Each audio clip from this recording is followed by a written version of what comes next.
Olá, eu sou o Tu Evangelista e eu estou aqui para falar sobre TDAH, que é o transtorno do déficit de atenção e hiperatividade. Só que eu não estou aqui para falar aquilo que você pode encontrar, por exemplo, na IA. Se você digitar lá, você vai ver o que todo mundo vê, que o TDAH é uma descoberta recente da ciência, que até 5% da população tem TDAH, que é um transtorno do neurodesenvolvimento, que atinge nosso córtex pré-frontal, que isso atrapalha nossas funções executivas, e você vai achar isso tudo. Mas o que eu quero falar aqui é sobre a IV, não sobre a IA.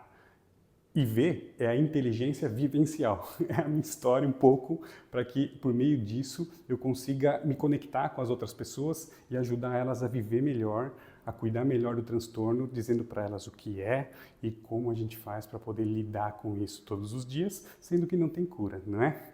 Essa inteligência vivencial que eu estou chamando aqui é uma coisa que aconteceu na minha vida aos 36 anos de idade. Eu tive um diagnóstico tardio de TDAH, também conhecido como destruidor, que o TDAH é destruidor de lares, é destruidor de carreiras, é destruidor de autoestima, e isso tudo aconteceu para mim. Eu tive muitos problemas no meu relacionamento, no meu trabalho e nas minhas decisões impulsivas do dia a dia e não sabia o que estava acontecendo, e era TDAH. Então, o TDAH está em todas as partes.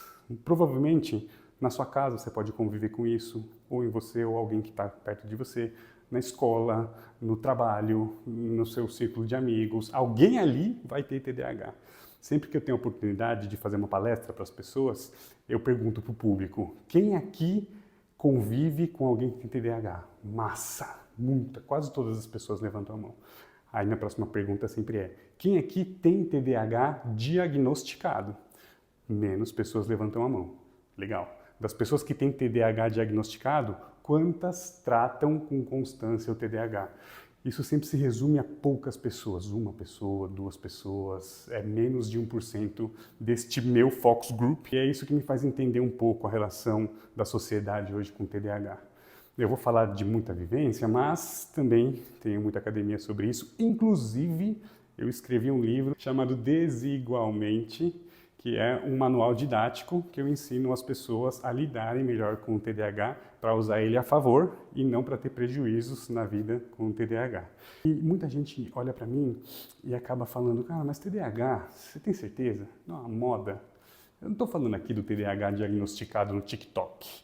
Para você saber se você tem ou não TDAH, você precisa fazer uma análise clínica muito profunda, fazer uma leitura em leque da sua história, da sua família, para saber sobre diferentes situações na sua infância, sua adolescência, sua vida adulta, na escola, seus relacionamentos afetivos, sociais, tudo isso, se tiver prejuízo por um longo espaço de tempo, provavelmente você tem TDAH. As pessoas não querem essa informação, porque elas não querem rótulos. Se souberem, vão ter que fazer alguma coisa, não é mesmo? E isso é um pouco da aceitação do que é o TDAH também, né? E quando a pessoa aceita, felizmente ela tem muitas qualidades. Ela tem, por exemplo, o hiperfoco, que infelizmente faz ela ficar muito cansada depois do uso dele. Mas felizmente ela é muito criativa. Nesse hiperfoco dela, ela consegue fazer coisas que poucas pessoas fazem. Mas infelizmente, depois que ela faz isso, as pessoas não entendem a maneira como ela pensa, o raciocínio veloz dela. Mas felizmente essas pessoas com TDAH são muito engraçadas. A gente tem uma espontaneidade que às vezes a gente nem quer fazer uma piada, mas o jeito que a gente entende, interpreta o mundo, acaba sendo divertido para quem está perto da gente. E aí, infelizmente, as pessoas acham que a gente é divertido o tempo todo. Só que a nossa bateria social é pequenininha, porque a gente é muito intenso, gasta toda a gasolina para a viagem, e aí, enquanto as pessoas seguem viagem, o nosso carro já parou no meio do caminho.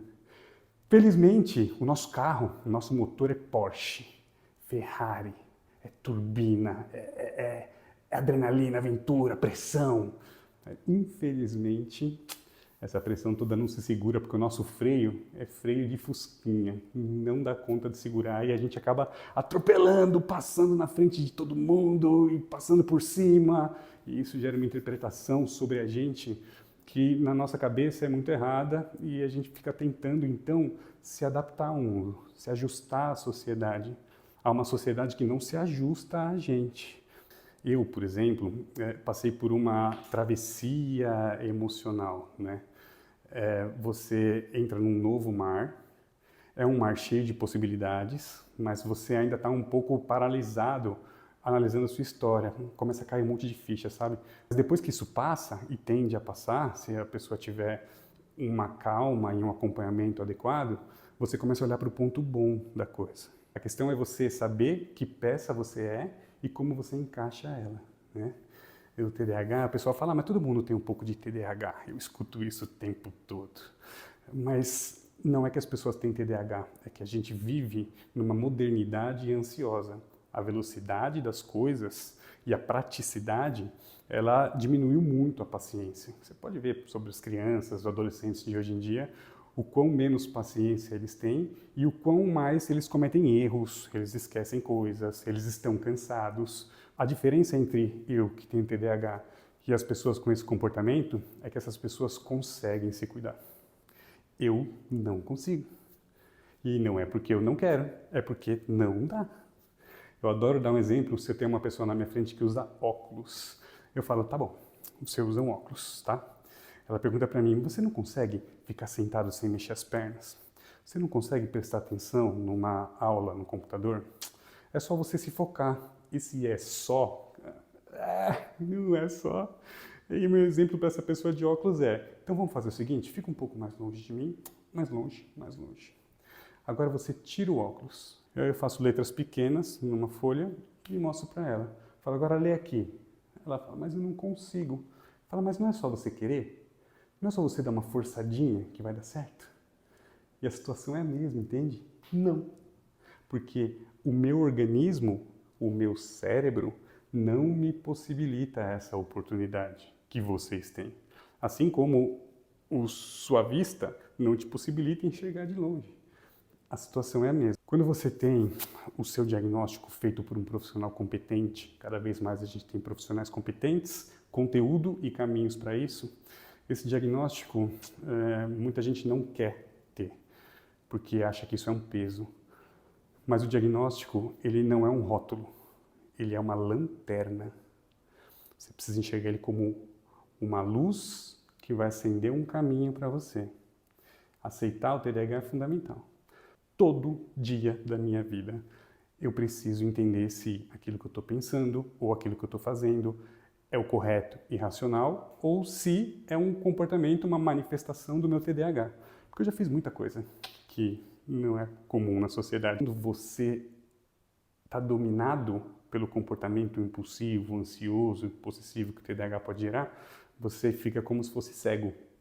E essa cegueira acaba prejudicando muito. Se eu olhar para minha família, eu vejo pessoas com dependência química, eu vejo pessoas com dependência de álcool, alcoolismo, agressividade, com problemas de relacionamentos, enfim. E como eu tenho TDAH e sei que isso é genético, hereditário, e se fosse TDAH, a condição do meu tio alcoólatra? E se fosse TDAH, a condição do meu primo viciado em drogas? Não preciso falar muito mais sobre isso, vocês entenderam, né? E se fosse e a gente tivesse cuidado? Eu cuidei do meu. Cuido. E hoje eu tenho uma família forte, feliz. Hoje eu moro num lar que é o meu sonho, sempre foi, no interior da cidade de São Paulo, com natureza, com segurança. Posso oferecer isso para as minhas filhas. Hoje eu tenho um negócio rentável, lucrativo, com pessoas que trabalham comigo, que vivem uma vida de segurança, diferente do que eu tinha lá atrás, quando eu mudava de opinião o tempo todo, tinha novas ideias o tempo inteiro e era muito instável e incerto.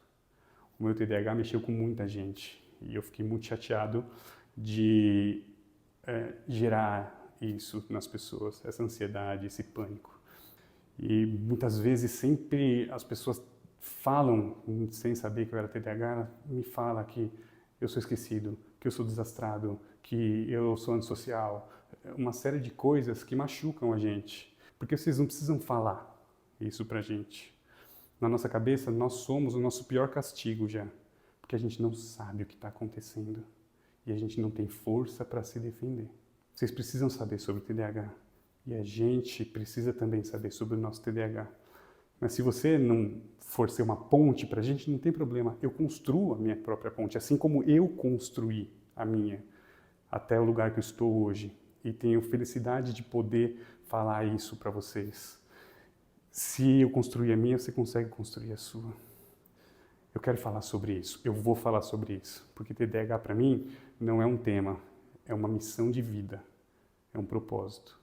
Se eu tenho na minha mente a capacidade de me comunicar, eu tenho conhecimento sobre a causa e eu impacto pessoas, quanto mais eu fizer disso, mais a minha missão aqui vai estar sendo cumprida. E eu tenho certeza que The Best Speaker Brasil vai me dar essa oportunidade.